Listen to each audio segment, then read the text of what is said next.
이 시간 함께 보실 말씀은 에스겔 20장입니다. 에스겔 20장 45절에서 49절까지 말씀을 보도록 하겠습니다. 45절에서 49절까지입니다. 45절 보시면, 또 주의 말씀이 내게 임하여 말씀하시니라.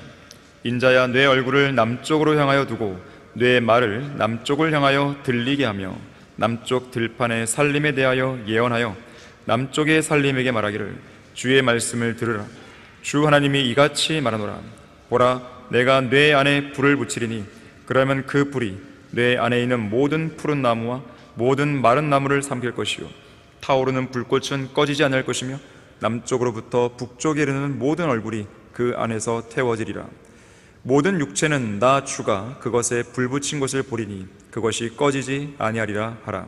그때 내가 말씀드리기를, 아, 주 하나님이여, 그들이 나에 대해서 말하기를 그는 비유를 말하지 아니하는가 하나이다 하였더라. 자, 말씀을 위해 다 같이 기도하시겠습니다. 고마우신 아버지 하나님, 아름다운 예배를 드리게 해주셔서 감사합니다. 아름다운 찬양과 아름다운 기도와 아름다운 연주를 해주셔도 감사를 드립니다. 이 시간 저희들 하나님의 말씀 앞에 앉아 있습니다. 저희들의 마음은 이 말씀에 갈급해 있습니다. 저희들의 마음은 이 말씀을 향해 활짝 열려 있습니다. 저희들의 마음밭에 말씀의 씨를 뿌려주시고 이 말씀을 강하게 우리 마음판에 새겨주시길 원합니다. 이 말씀에 의해 살고 이 말씀에 의해 죽는 우리 모든 성도 될 수 있도록 인도해 주십시오. 이 말씀의 능력을 온전히 경험할 수 있도록 주님께서 함께 동행해 주십시오. 주 예수 그리스도 이름으로 기도했습니다. 아멘. 재앙을 피하려면 이라는 제목으로 설교하겠습니다. 지난 3월 22일 토요일이죠. 경상북도 의성군에 있는 한 야산에서 어느 성묘객의 실수로 발생한 그 산불이 태풍급 속도의 강한 바람을 타고 경상북도 5개 시군으로 확산되었고 역대 최대 규모의 피해를 낳으면서 불이 난 지 149시간 만에 꺼졌습니다. 이번 산불은 초속 10m가 넘는 강풍을 타고 매우 빠른 속도로 동쪽으로 번져나갔습니다. 안동, 청송, 영양, 내륙뿐 아니라 최초 발화지에서 80km나 떨어진 동해안 영덕까지 산림과 가옥을 초토화시켰어요. 특히 몸집을 불린 괴물 산불은 한때 초속 27m의 강풍을 타고 역대 최고치인 시간당 8.2km의 속도로 이동하기도 했습니다. 이 속도는 사람들이 뛰는 속도보다 훨씬 더 빠른 속도라고 합니다. 하지만 목요일 오후부터 1에서 3mm가량의 비가 내리기 시작하면서 상황은 일주일 만에 극적으로 반전되었습니다. 비록 적은 양이긴 하지만 산불의 확산 속도가 둔화되었고 진화 헬기 운영을 어렵게 만들었던 연기도 잦아들어서 산불을 완전히 진화할 수 있게 된 것이죠. 중앙재난안전대책본부 보고에 따르면 이번 산불로 인해서 48,000여 헥타르 규모, 그러니까 축구장 약 67,000개, 여의도로 보자면 166개 면적의 국토가 잿더미로 변한 것이죠. 30명이 사망했고 45명이 중경상을 입었습니다. 임시 거주시설로 대피한 이재민은 6,800여 명이고 건물과 문화재를 비롯한 시설들이 모두 4,700여 곳이 불탔습니다. 주택 및 농업시설 등 약 4,800곳이 불탄 것으로 집계되었습니다. 이번 산불은 역대 최대 규모의 산림 피해와 함께 경상북도 북부 지역 주민들의 삶의 터전을 송두리째 앗아가 버린 대재앙이었습니다.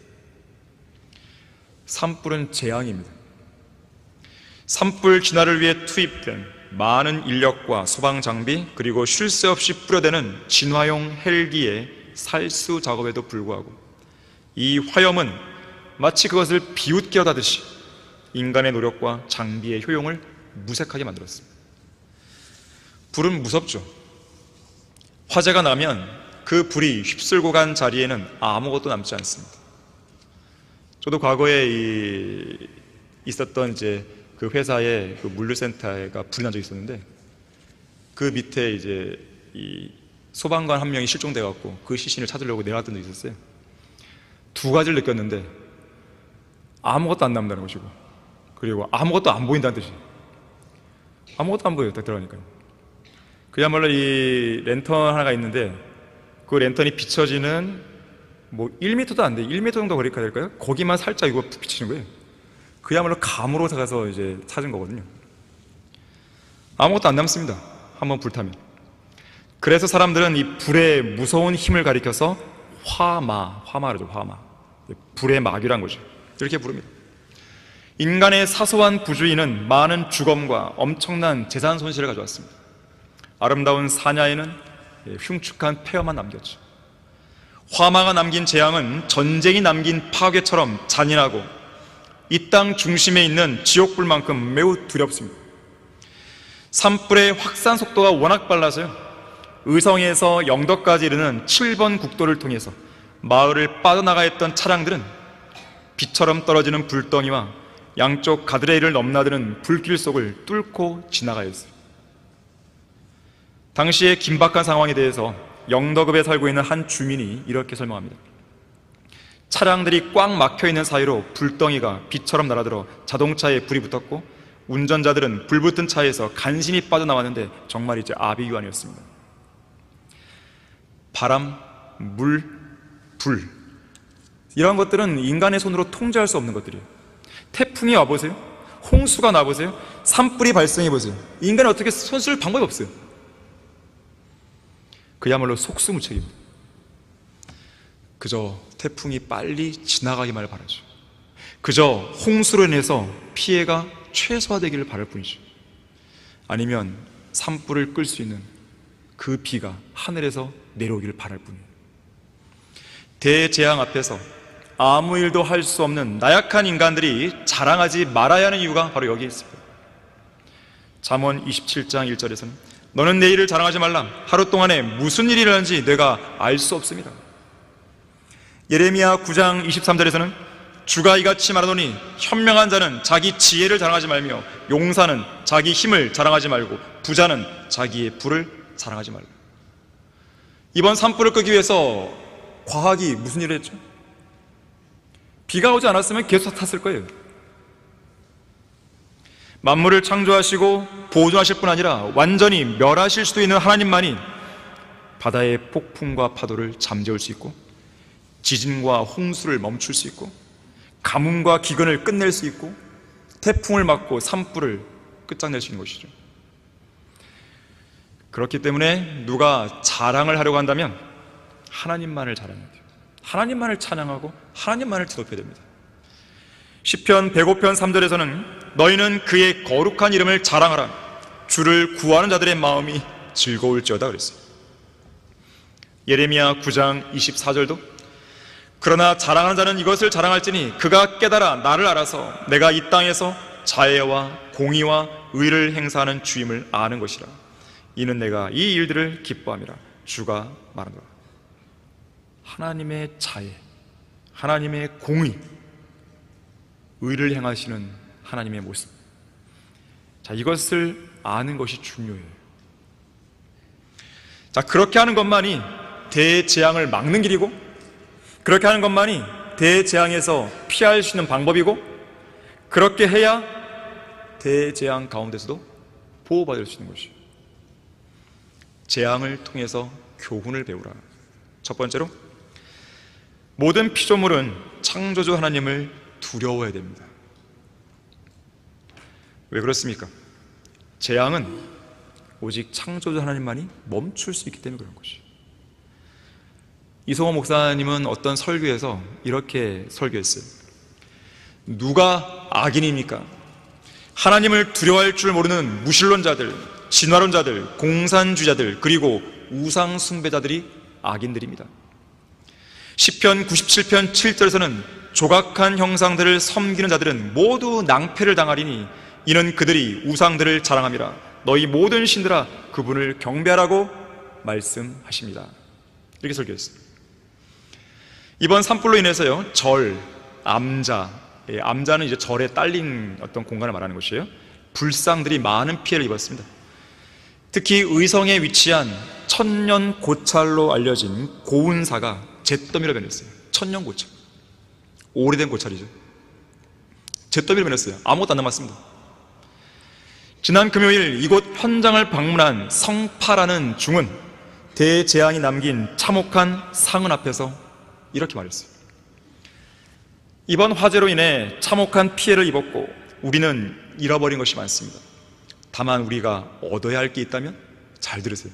뭘 얻었는지 보세요. 불보다 더 고약한 심화, 마음속에 이 복받쳐오르는 이 화를 말하는 거예요. 심화를 잘 다스려야 한다는 교훈입니다. 심화가 일어나면 몸도 망가뜨리고 몸만 망가뜨리는 것이 아니라 여러 사람도 생물도 자연도 온갖 것을 다 망가뜨리니 아까 말했던 이 화마를 그리고 심화를 잘 다스려야 됩니다. 그야말로 아직도 깨닫지 못하고 있는 어리석은 중이 아닐 수 없습니다.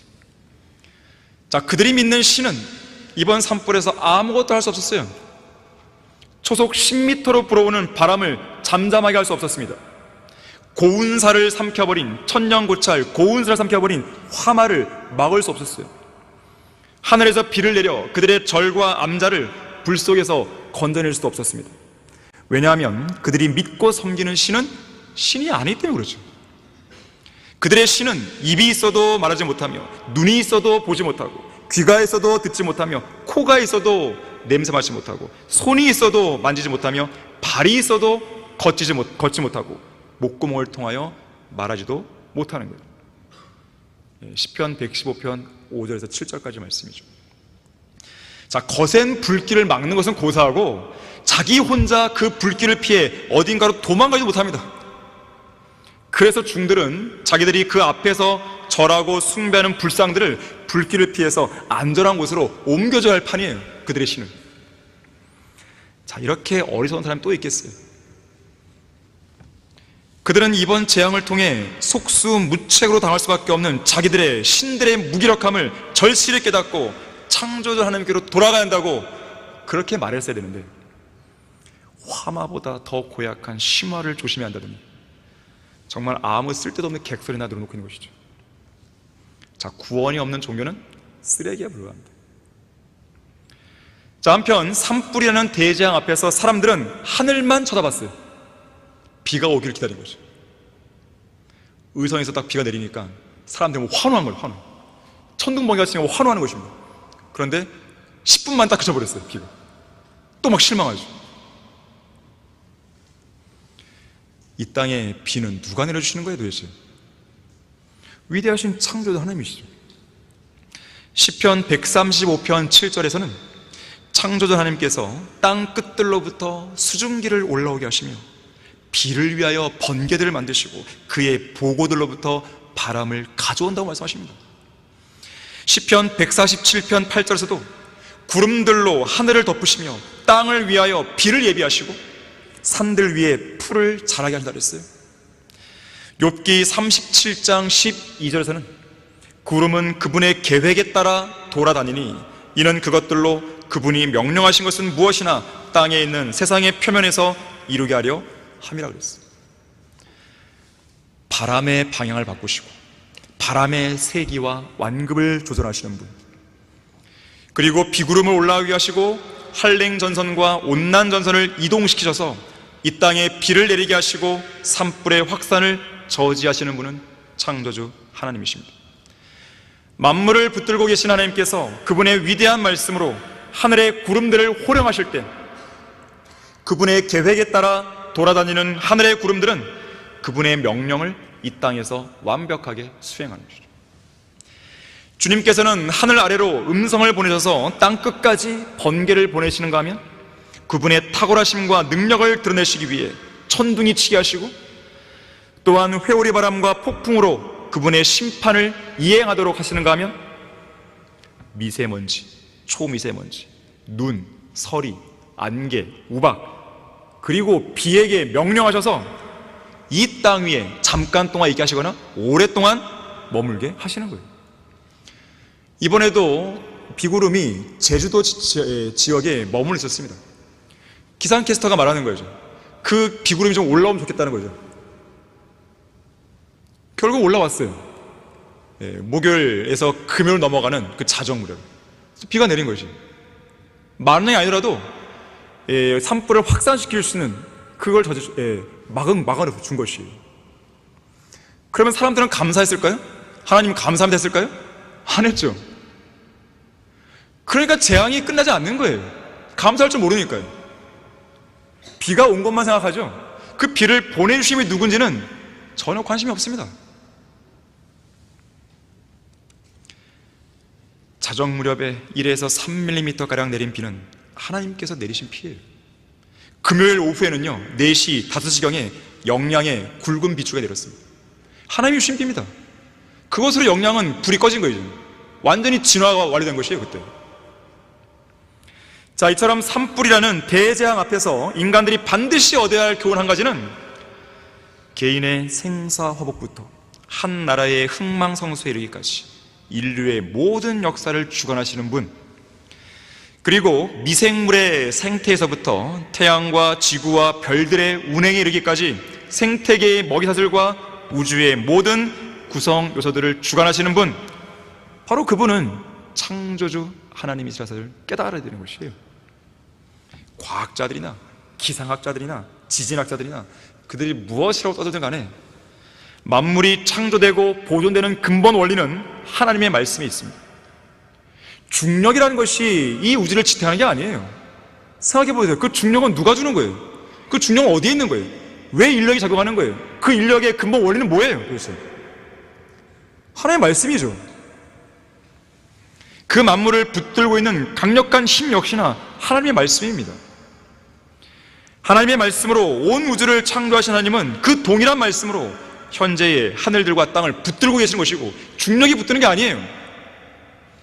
또한 그 동일한 말씀으로 장차 이 온 우주를 불태워버리실 것이고 새 하늘과 새 땅을 창조하시는 거예요. 자, 그런 사실을 깨달았다면, 이번 재앙으로 그걸 깨달았다면 많은 걸 깨달은 거예요. 정말로. 또 그렇게 깨달았다면 창조주 하나님의 발 앞에 엎드려 그분만을 경배하고 두려움과 떨림으로 그분을 믿고 섬겨야 되는 것이죠. 그렇게 안 하면 어떻게 될까요? 저주는 계속 퍼부어지는 거예요. 재앙은 끊임없이 지속되는 것입니다. 제2의 산불, 제3의 산불, 제4의 산불 계속 오는 거예요. 재앙을 통해 교훈을 배우라. 두 번째로, 재앙은 인간의 죄에 대해 분노하시는 하나님의 심판의 도구입니다. 이 땅은 인류의 죄로 인해 애곡하고 있어요. 이 땅에 저주를 가져온 주범은 인간의 죄입니다. 부패한 행위가 땅을 부패시킨 거예요. 간음, 음행, 근친상간, 동성연애, 수간 등의 성적 타락이 이 땅을 더럽힌 것입니다. 우상 숭배 등의 영적 음행 역시 땅을 병들게 하고 있습니다. 쓰레기가 병들게 하는 게 아니에요. 온갖 오수물이, 오물과 이 하수, 그런 물들이, 더러운 것들이 병들게 하는 게 아니에요. 죄가 문제예요. 죄가 문제예요. 요즘에는 땅이 언제 꺼질지 걱정이 할 판이죠. 갑자기 땅이 꺼져버리죠. 죄악으로 인해 창조 질서가 파괴됐습니다. 모든 창조물이 신음하고 있어요. 고통받고 있어요. 땅이 슬퍼한 최초의 사건은, 땅이 피로 더럽혀진 최초의 사건, 곧 카인이 아벨을 죽인 사건이었습니다. 저주받은 땅, 애곡하는 땅, 이 땅은 인간의 죄의 결과입니다. 럭커 목사님은 이와 관련해서 이렇게 말했어요. 보다 더 심각한 것은 도덕의 오염이다. 이것은 개인, 도시, 국가를 오염시킨다.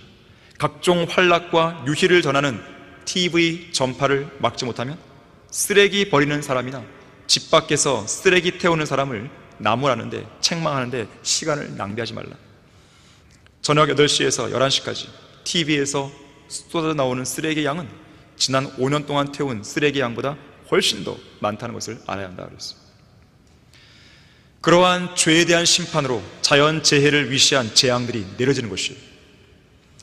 자, 그렇기 때문에 태풍, 지진, 가뭄, 기근, 홍수, 산불, 심지어 이번 산불의 확산의 주범이었던 건조한 날씨, 자, 이러한 것들이 하나님과 무관하게 일어난다고 생각하는 것만큼 어리석은 것도 없는 거예요. 이런 자연재해가 우연히 일어나는 게 아닙니다. 이사야 29장 6절에서는 너는 만군의 주로부터 천둥과 지진과 큰 소리와 폭풍과 쏟아지는 폭풍과 삼키는 화염으로 감찰받게 되려고 그랬어요. 화염. 불을 심판의 도구로 쓰시는 거예요, 하나님께서. 잠깐 시편 83편 보겠습니다.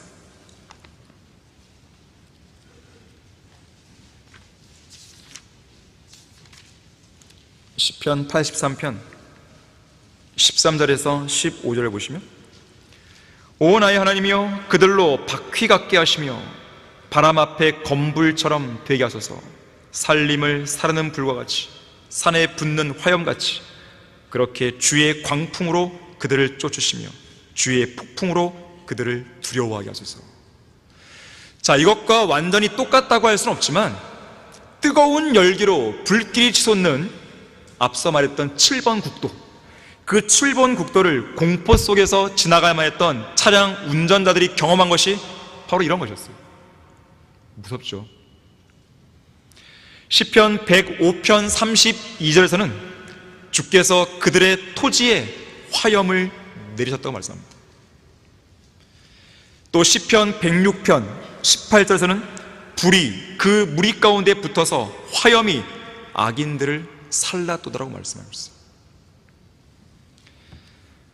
자, 지옥이 죽음 이후의 세상에서 죄인들에게 내리시는 하나님의 심판이라면 태풍, 지진, 가뭄, 기근, 홍수, 산불 등은 전쟁 및 전염병과 더불어서 이 땅에서 죄인들에게 내리시는 하나님의 심판입니다.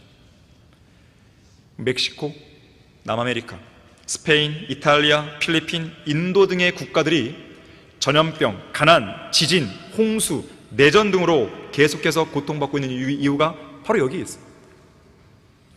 우상들의 나라인 일본을 보세요. 항상 지진의 위험이 상존하고 있죠. 용의 나라인 중국을 보세요. 매년 홍수의 위협 속에 노출되어 있죠. 지난 3월 28일 불교의 나라인 미얀마에서는 규모 7.7의 강진이 발생해서요 29일 현지 시간으로 1,002명의 사망자와 2,376명의 부상자 나왔습니다. 지금은 더 많이 집계됐을 거예요.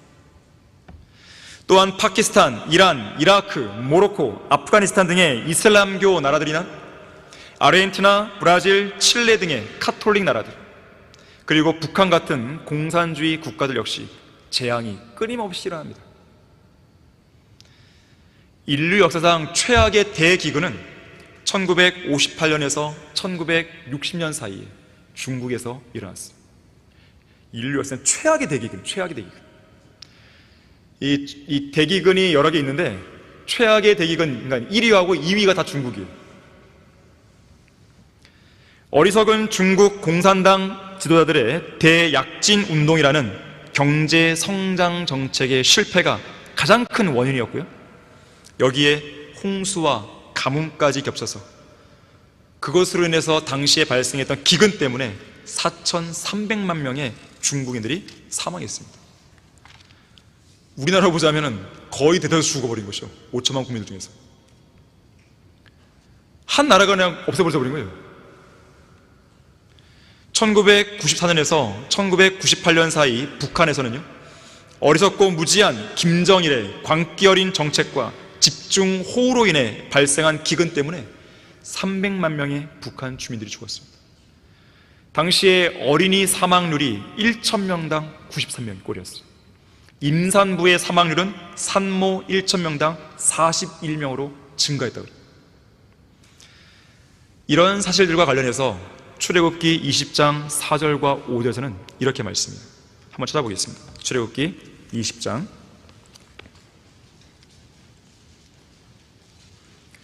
4절과 5절입니다.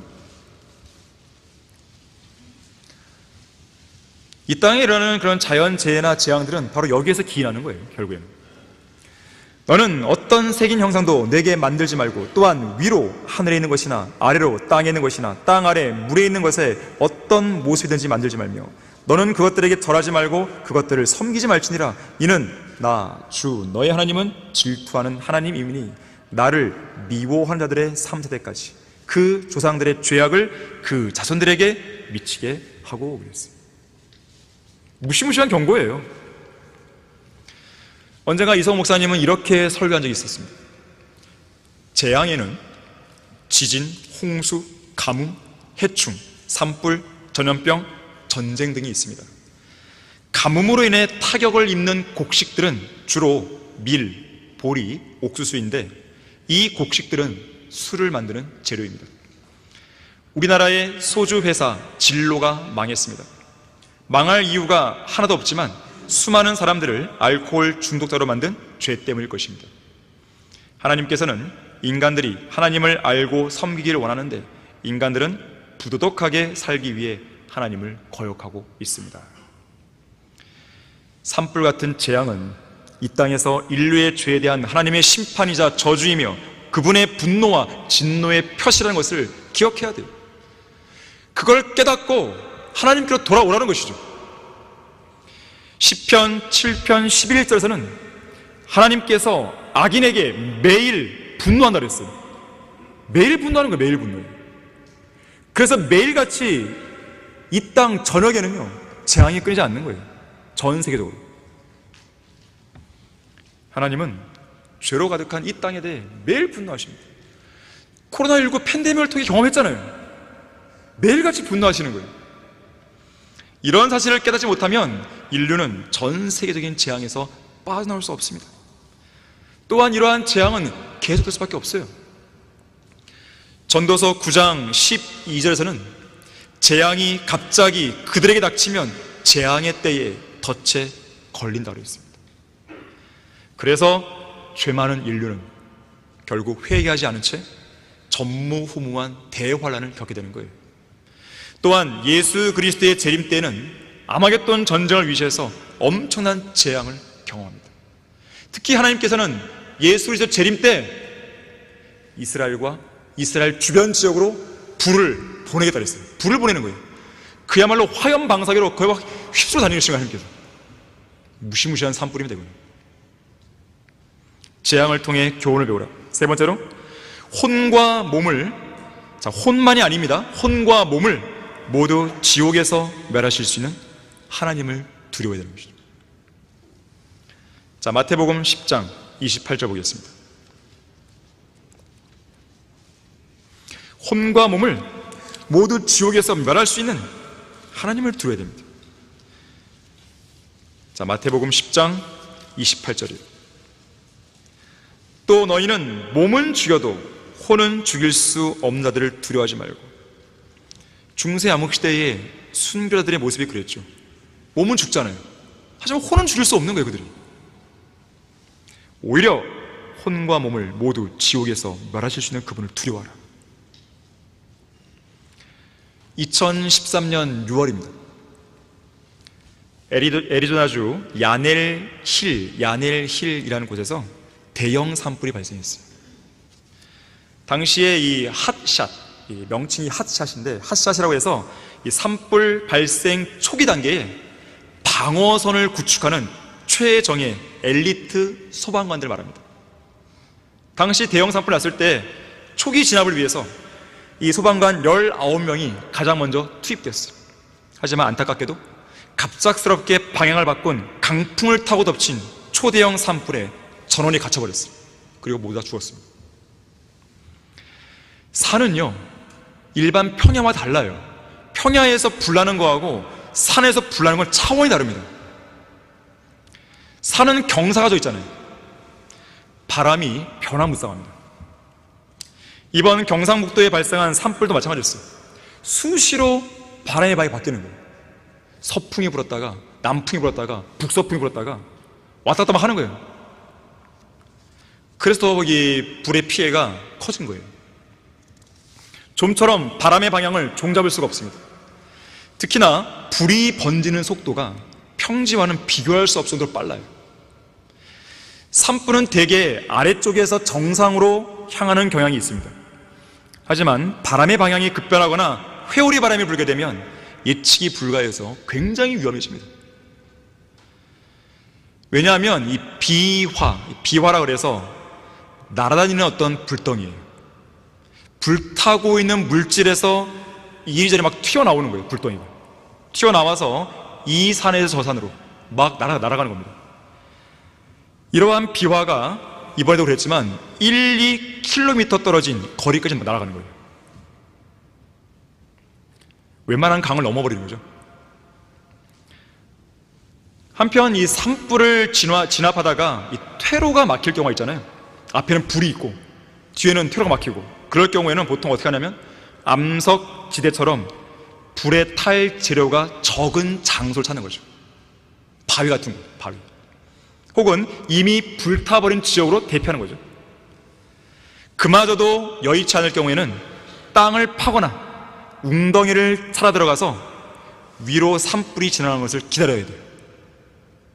이번 경상남도 산청에서 발생한 산불에서 부상을 입은 5명의 산불 진화대원도 땅이 움푹 파인 웅덩이에 들어가서 20분을 버틴 끝에 살아남은 거예요.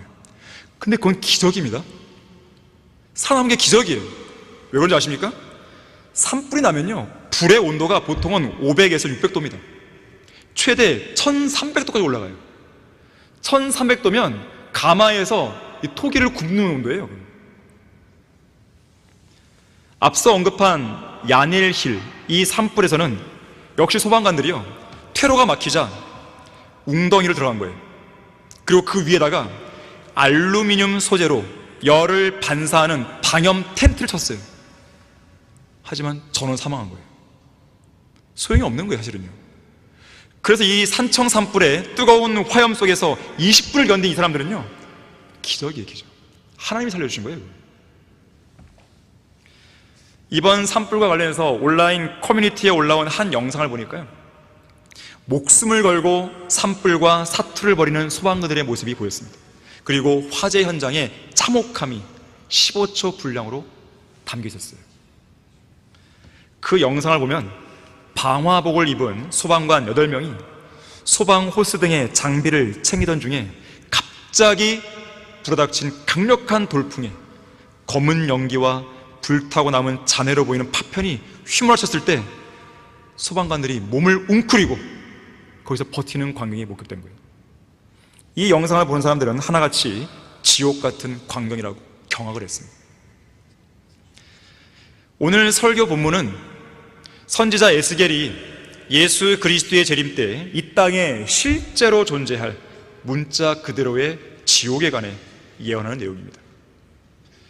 다시 본문 20장을 한번 와보시면, 이 본문에서 언급되는 내용 중에 남쪽이란 말이 자주 등장하죠. 남쪽, 바로 예루살렘의 남쪽입니다. 예루살렘의 남쪽은 어디를 말하냐면 기원전 1900년경에 불로 멸망한 소돔 성읍이 위치해 있는 평원입니다. 지금은 이제 사해 밑으로 가라앉았죠. 오래전 하늘에서 빛처럼 내린 유황불로 멸망한 바로 그 지역에 주님께서 불을 붙이겠다는 거예요. 특히나 그렇게 붙여진 타오르는 불꽃은 꺼지지 않을 거라고 그랬어요.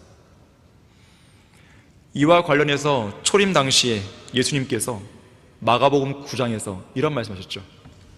그곳에는, 지옥이죠, 그곳에는 불도 그들의 벌도 죽지 않고 불도 꺼지지 아니하니라. 3번이나 강조하셨어요.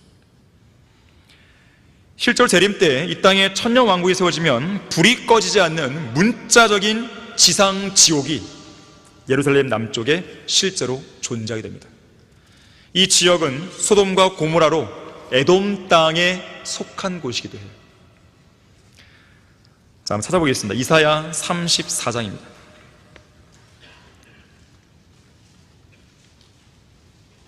이사야 34장 6절에서 10절까지 말씀해 보십시오. 34장 6절에서 10절입니다. 주의 칼이 피로 찼으며 재림하시는 예수 그리스도의 칼입니다. 아마겟돈 전쟁에서 포도즙틀을 짓밟듯이 2억의 군대를 짓밟는 것이죠. 그분의 칼이 피로 찬 거예요. 기름짐과 어린 양과 염소의 피와 또 순양의 콩팥 기름으로 기름졌도다. 이는 주께서 보스라에서 희생을 내시며 이두메 땅에서 다 에돔 지역을 말하는 것입니다. 큰 살육을 내십니다. 유니콘들이 그들과 더불어 내려오며 수송아지들이 수소들과 함께 내려오리니 하늘에서 내려오는 것이죠. 그들의 땅이 피로 흠뻑 젖게 될 것이며 그들의 흙이 기름으로 윤택게 지리로다. 이는 주의 보복의 날이요 시온의 논쟁에 대한 보상의 해라. 그곳의 시내들은 역청으로 변하게 될 것이요 그곳의 흙은 유황으로 변하고 그곳의 땅은 불타는 역청이 되리라. 지금 에돔 지역을 말하는 거예요. 그것은 밤낮 꺼지지 않을 것이며 그 연기들은 영원히 올라가리라. 이번 산불 났을 때 나사에서 위성 사진을 찍어 공개했는데 의성의 연기 기둥이 확 올라오는 게 보였다는 거예요. 그게 찍혀 있어요. 어마어마한 불이었어요. 대대로 그것은 황폐하게 남아 그것을 통과한 자가 영원무도록 아무도 없으리라. 다시 말해서 만왕의 왕이신 예수 그리스도께서 재림하실 때 에돔 지역에다가 불못을 만드시는 거예요. 지상에 있는 불못이에요. 이 불못은 영원 시대에 존재할 영원한 불못의 예표가 되겠죠. 이사야 66장 24절에서는 그들이 나가서 나를 거역하여 범법했던 사람들의 시체들을 볼 것이라. 이는 그들의 벌레가 죽지 아니하며 그들의 불도 꺼지지 않을 것이니 그들은 모든 육체에게 가증함이 되리라. 천년왕국 때 이 땅에 지상 불못이 존재하는 것입니다. 천년왕국에서 모든 민족들을 철장으로 다스리실 예수 그리스도께서는 마태복음 5장에서 7장까지 나오는 산상설교, 왕국 헌법을 선포하실 것이죠. 만일에 그 법을 따르지 않고 불순종하여 범죄하는 죄인들이 있을 경우에 만왕의 왕이신 주님은 그들을 산채로, 곧 혼은 물론이거니와 살아있는 몸까지도 지상의 불못으로 던져버리시는 거예요. 그래서 예수님이 마태복음 5장 29절과 30절에서 이렇게 경고하시는 거예요. 또 만일 너의 오른쪽 눈이 너를 실족케 하거든 뽑아 던져버리라. 뇌 지체 가운데 하나가 없어지는 것이 뇌 온 몸이 지옥에 던져지는 것보다 나으니라. 자, 이 교회 시대에 지옥에 가는 건 뭐가 가는 거예요? 몸이에요? 혼이에요? 혼이잖아요. 그런데 주님께서 분명 혼이 아니라 온 몸이 지옥에 던져버렸어요. 바로 천년왕국 때 이 땅에 있을 문자 그대로의 불못인 거죠. 문자 그대로의 지옥인 거예요. 그런데 이 이야기를 에스겔 선지자가 했을 때 백성들의 반응은 뭐였습니까? 아유, 저 사람은 비유를 얘기한다고 했어요. 비유를 얘기한다. 실제 문자 그대로의 불못이 있을 것인데 저 사람은 비유를 말하는 거야, 이랬단 말이에요. 자, 이런 현상은 오늘날도 마찬가지죠. 사람들이 문자적인 지옥을 안 믿는 거예요. 그러니까 지옥의 형벌을 피할 수가 없는 겁니다. 재앙을 통해 교훈을 배우라. 마지막 네 번째로, 하나님께서 재앙을 내리시는 근본적인 목적은 참된 회개에 있습니다. 참된 회개예요. 그들을 멸망시키고자 하는 것이 아니에요. 참된 회개입니다. 대재앙을 일으키심으로써 참된 각성을 촉구하시는 거예요. 하나님께서는 이번 경상북도에서 산불의 피해를 직접적으로 입은 사람이든 간접적인 피해를 입은 사람이든 아니면 산불의 영향권 안에는 들어있지 않아서도 언론 매체를 통해 그 심각성을 인지한 사람이든 그들 모두 참된 회개에 이르기를 원하시는 겁니다. 누가복음 13장 4절에서는 망루가 무너져서 18명이 사망한 사건이 나옵니다. 이들에 대해서 예수님은 누가복음 13장 4절과 5절에서 이렇게 말씀하세요. 실로암에서 망루가 무너져 죽은 18명이 예루살렘에 사는 모든 사람보다 더 악한 죄인들이라고 생각하느냐? 내가 너희에게 말하노니 아니라 너희도 회개하지 않으면 모두 이와 같이 멸망하리라. 노아의 대홍수로 당시에 몇 명이 죽었냐면 추산해 보니까 약 3억 명이 죽은 것이죠. 미국 뉴욕의 쌍둥이 빌딩 비행기 충돌에 의한 폭파로 붕괴됐죠. 3,000명의 사람들이 죽었습니다. 삼풍백화점 붕괴를 아실 겁니다. 대구 지하철 화재 사건 아실 거예요. 세월호 사건 아실 것입니다. 자, 이러한 것들로 인해서 사망한 사람들, 또 최근까지 있었던 코로나19 팬데믹으로 죽은 전 세계 400만 명의 사람들. 자, 이러한 사람들은 어떤가요? 과연 이들이 전 세계에 사는 다른 사람들보다 더 악한 죄인들이라서 그런 끔찍한 재앙을 당한 것이라고 생각합니까? 성경의 답변은 매우 분명해요. 아니라 너희도 회개하지 않으면 모두 이와 같이 멸망하리라. 이번 산불에서 기적적으로 살아났다고 해서 재앙에서 면제가 되는 것인가? 그렇지 않습니다. 회개하지 않으면 또 오는 것이죠. 때때로 재앙이라고 하는 것은 악한 사람들에게만 오는 것은 아닙니다. 그리스도인들도 재앙이나 고난에서 예외일 수는 없어요. 이 땅에 살고 있는 한. 자, 이런 내용을 통해 예수님이 말씀하시고자 하는 요지는 모두가 똑같은 죄인이므로 회개하라는 것이에요. 결코 하나님이 원하시는 것은 멸망이 아닙니다. 주의 약속은 어떤 사람들이 더디다고 생각하는 것 같이 더딘 것이 아니라 오직 우리에 대하여 오래 참으시어 아무도 멸망하지 않고 다 회개에 이르게 하려 하심이라고 베드로후서 3장 9절은 말씀합니다. 그럼에도 불구하고 많은 사람들이 멸망하고 있는 이유는 무엇인가? 그들이 생명을 얻기 위해서, 멸망하지 않기 위해서 주님께로 나오지 않기 때문에 그런 것이죠.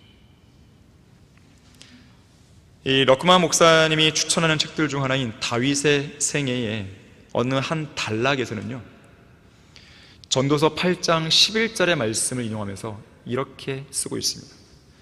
이 전도서 8장 11절은 이런 말씀이에요. 악한 일에 대한 징벌이 속히 집행되지 않으므로 사람들의 아들들의 마음이 그들 안에서 악을 행하기로 완전히 정해졌도다라는 말씀이에요. 자, 이 말씀을 인용하면서 이렇게 쓰고 있습니다. 자신을 즐겁게 하기 위한 당신의 노력은 하나님께서 내리신 질병으로 인해 제어가 되고 계속 반복적으로 추구했던 쾌락은 당신이 병상에 누움으로써 중단된다. 그렇게 해서 당신은 자신의 혼에 관심을 기울이고 전능하신 하나님 앞에서 자신을 낮출 수 있는 기회를 얻게 된다. 어쩌면 당신은 피상적으로나마 그렇게 했을지도 모르겠다. 그러나 그 이후의 결과는 어떻게 되었는가? 하나님께서 당신의 건강과 힘을 은혜롭게 회복시켜 주신 지금, 과연 당신은 그런 건강과 힘으로 하나님의 영광을 위해 사용하고 있는가? 아니면 전보다 더 헛되이 이 세상의 정욕을 추구하는 데 쓰고 있는가? 바로 여기에 재앙이 계속되는 가장 큰 이유가 있는 거예요. 인간의 약점은요, 재앙이 임하면 잠시 회개하는 것 같다가도 재앙이 곧 거치고 나면 언제 그래나 듯이 옛날로 또 돌아가 버린다는 데 있어요. 그래서 재앙을 멈출 수 있는 유일한 방법은 진정한 참회 기도와 진정한 회개뿐이라는 것을 알아야 되는 거예요. 안동 성경 침례교회에 속해 있는 한 형제가 있습니다. 그 형제의 아내는 필리핀 사람입니다. 하지만 그녀는 육신적이고 세상적으로 살면서 이 형제가 성경대로 믿는 그리스도인으로서 살려고 하는 모습에 대해 그리 탐탁치 않게 생각하고 있습니다. 또한 성경적 믿음과 교회에 대해서 반대 입장을 표명하고 있습니다. 자, 그런데 이번 산불로 인해서 그녀의 심경이 조금씩 변화하고 있는 거예요. 마침 그녀가 이번 산불의 발화지인 의성에 방문할 일이 있어서 갔어요. 그러다가 산불에 갇혀버린 거예요. 급속도로 확산되는 그 산불에 갇혀버린 것이죠. 양쪽 가드레일을 넘나들며 치솟는 불길을 뚫고 차를 타고 도로를 빠져나와야 했던 그 상황에 직면했습니다. 아마도 7번 국도 거기였을 것이에요. 그녀는 차 안에서 마지막으로 남편인 형제와 영상통화를 시도했습니다. 그녀는 두려움에 사로잡혀서 울고 있었어요. 여보, 이제는 마지막일 것 같아. 하지만 하나님은 살려주셨습니다. 살려주셨어요. 무사히 집으로 왔을 때 이 형제가 그녀에게 하나님이 당신을 살렸다고 얘기했어요. 그리고 이 형제는 자신의 아내가 성경대로 믿는 사람이 되게 해달라고 성도들에게 기도를 부탁했다 그래요. 저도 거기까지만 들었어요. 그 다음에 어떻게 될지 모르겠어요. 좋은 결과 있길 바라는 거예요. 왜냐하면 그것이 바로 하나님께서 산불의 재앙을 허락하신 목적이고 산불을 꺼주신 목적이며 특히 그 화염의 위험 속에서 그녀를 살려주신 궁극적인 목적이기 때문에 그렇습니다. 결론을 맺겠습니다. 언젠가 러커 목사님이 이렇게 말했어요. 갈보리 십자가를 보라. 세상을 구하러 오신 구세주의 모든 계획이 수포가 되고 결국 최후의 죽음을 맞아야 했던 갈보리는 그저 비극적인 현장이기만 했던 것인가? 아니다. 전혀 그렇지 않다. 다른 사람은 몰라도 최소한 우리 그리스도인들만큼은 갈보리 십자가를 바라보면서 그 자리에서 처형되신 예수님이 우리의 구주이심을 알게 되지 않았던가? 또한 다시 살아나신 주님의 부활을 기억하면서 바로 그곳에서 이 세상의 신인 마귀를 진멸시키신 주님의 위대한 승리를 보고 있지 않은가?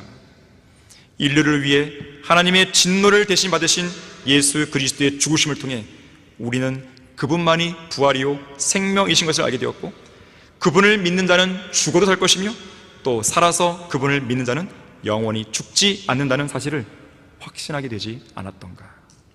자, 이것이 바로 하나님께서 죄에 대해 징계하시고 죄에 대해 진노하시고 죄에 대해 심판하시고 그리고 죄에 대해 재앙을 내리시는 궁극적인 목적이. 그래서 이제는 어디에 살고 있는 누구라도 지금 당장 회개하고 예수 그리스도를 믿어야 되는 것이죠. 그것이야말로 재앙을 피할 수 있는 유일한 방법이기 때문입니다. 재앙은 결코 우연히 일어나는 게 아니에요. 만일에 계속되는 재앙으로부터 제대로 된 교훈을 얻지 못한다면 재앙은 그 당사자가 멸망할 때까지 계속 반복될 수밖에 없다는 점을 여러분은 항상 일념하기를 바라겠습니다. 자, 기도하겠습니다. 고마우신 아버지 하나님, 우리나라는 이번에 아주 큰 재앙을 겪었습니다. 인간의 힘으로는 아무것도 할 수 없었던 속수무책인 재앙이었던 것입니다. 사람들은 비를 바랬지만 정작 비가 왔을 때 그 비를 주신 하나님에 대해서는 감사하지 않았습니다. 성경대로 믿는 사람들만이 감사를 할 수 있는 한 것입니다. 이 세상이 그렇습니다. 하나님께서 분노하지 않으실 수가 없는 것입니다. 그러나 제가 기도하는 것은 자비를 베풀어 주시기 원합니다. 이 땅에 여전히 구원받지 못한 죄인들이 너무나 많습니다. 여전히 지옥으로 달려가고 있는 불쌍한 혼들이 너무나도 많습니다. 그들에게 우리를 보내주십시오. 그들을 우리가 만날 수 있게 해주십시오. 우리에게 준비된 혼들을 보내주셔서 그들을 주님께로 이겨오게 해주십시오. 인생의 대재앙을 종식시킬 수 있는 구원의 복음을 그들이 믿고 구원받을 수 있도록 도와주십시오. 주 예수 그리스도 이름으로 기도했습니다. 아멘.